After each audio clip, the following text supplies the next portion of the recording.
Egg ಹಾಕ್ಕೊಂಡು ಚೂರು ಸಾಲು ಮಿಕ್ಸ್ ಮಾಡ್ಕೊಬೇಕು. ಒಂದು ಪ್ಯಾನ್ ಬಿಸಿಯಾಗಿದ್ದ ತಕ್ಷಣ ಮಿಕ್ಸ್ ಮಾಡ್ಕೊಂಡಿದ್ಲಲ್ಲ ಎಗ್ದು ತವ ಮೇಲೆ ಹಾಕ್ಕೊಳ್ಳಿ. ಚೂರು ಖಾರದ ಪುಡಿ ಉದುರಿಸ್ಕೊಳ್ಳಿ. ಸೈಡ್ಗೆ ಆಯಿಲ್ ಹಾಕ್ಕೊಳ್ಳಿ. ಡಬಲ್ ರೋಸ್ಟ್ ಮಾಡ್ಕೋಬೇಕು. ಈ ಥರ ಡಬಲ್ ರೋಸ್ಟ್ ಆದಮೇಲೆ ಹಾಕ್ಕೊಬಿಡಿ. ಸರ್ವ್ ಮಾಡ್ಕೊಬಿಡಿ ಪ್ಲೇಟ್ಗೆ. ನೆಕ್ಸ್ಟು ಒಂದು ಪ್ಯಾನ್ಗೆ ಆಯಿಲ್ ಹಾಕ್ಕೊಳ್ಳಿ. ಆಯಿಲ್ ಕಾದ ನಂತರ ಸ್ವಲ್ಪ ಜೀರಿಗೆ, ಸ್ವಲ್ಪ ಸಾಸಿವೆ,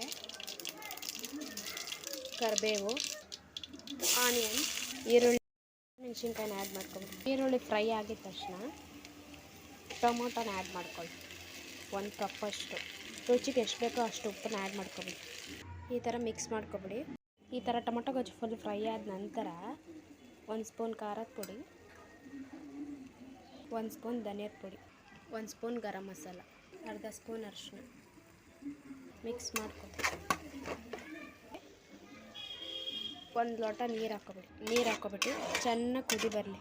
ಚೆನ್ನಾಗಿ ಖಾರದ ಪುಡಿ ಅವೆಲ್ಲ ಸ್ಮೆಲ್ಲೆಲ್ಲ ಕಮ್ಮಿ ಆದಮೇಲೆ ಈ ಥರ ಕುದೀತಿರ್ಬೇಕಾರೆ ಸ್ಪೂನ್ ತೊಗೊಂಡು ಈ ಥರ ಹೋಲ್ಸ್ ಮಾಡ್ಕೊಬಿಡಿ. ಎಗ್ನ ಈ ಥರ ಇದ್ರೊಳಗೆ ಬಿಡಬೇಕು.